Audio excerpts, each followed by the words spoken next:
पुण्यातील शासकीय विश्रामगृहात सूट मिळत नसल्याचा आरोप हा करण्यात आलाय।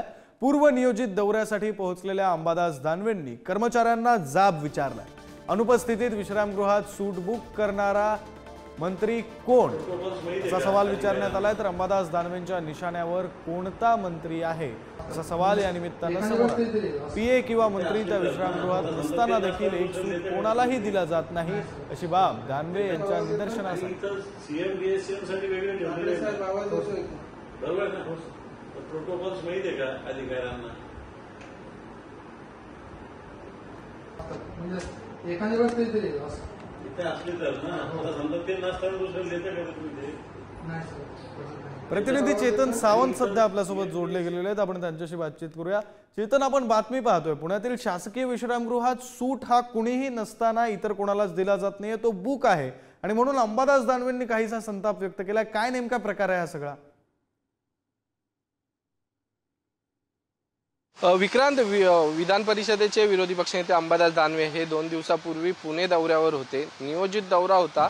या दौऱ्यादरम्यान त्यांच्या निदर्शनास ही बाब आली। शासकीय विश्रामगृहात जो सूट विरोधी पक्ष नेत्यांसाठी असतो किंवा विधान परिषदेचे विरोधी पक्षनेते ज्या सूटमध्ये राहणार असतात, तो सूट हा त्यांच्या अनुपस्थित किंवा त्यांचे मंत्री असतील, अदर कोणी नेता असेल किंवा त्यांचे पीए असतील, हे देखील तिथे अनुपस्थित असताना हा सूट नेमका कोणासाठी बुक आहे असं देखील त्यांनी विचारलं होतं। कारण त्यांचा जो सूट आहे तो सूट त्यांनी पाहिलं तर त्याच्या एका पक्षाचं ऑफिस तिथे बनवण्यात आल्याचा आरोप देखील दानवे यांनी केला आहे। नेमकं हे ऑफिस कोणाचं होतं आणि या संदर्भात कोणाकडनं याची परवानगी घेतली असा जाब देखील तिकडच्या कर्मचाऱ्यांना विचारण्यात आला होता। मात्र त्यांच्याकडून दानवे यांना पाहिजे तशी उत्तरं भेटली नाही आहेत आणि त्यामुळे दानवे यांच्याकडून हा व्हिडिओ व्हायरल करण्यात आला आहे। आणि दुसरी गोष्ट महत्त्वाची म्हणजे ते कार्यालय नेमकं कोणत्या पक्षाचं आहे किंवा त्या कार्यालयात नेमका कोणत्या मंत्र्यांनी आपलं ऑफिस मांडलं आहे हे देखील आपल्याला अंबादास दानवे यांच्याकडनंच समजेल। मात्र तुर्तास जी माहिती आली आहे ती म्हणजे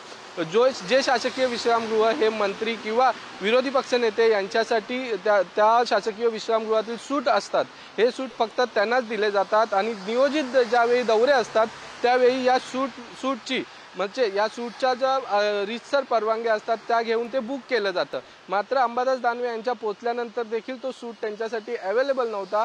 त्यामुळे हा सर्व प्रकार उघडकीस आला आणि नेमके अंबादास दानवे यांचे आरोप कोणावर आहेत, तो नेमका पक्ष कोणता आहे, तो नेमका मंत्री पुण्यातील कोणता आहे हे देखील पाहणं आता तितकंच महत्त्वाचं असणार आहे। विक्रांत, अगदी खरं आहे चेतन, तो मंत्री कोण, तो पक्ष कोणता हे सगळं पाहणं महत्त्वाचं असणार आहे। आपलं अशाच प्रकारे लक्ष असणार आहे। धन्यवाद दिलेले आहे सविस्तर।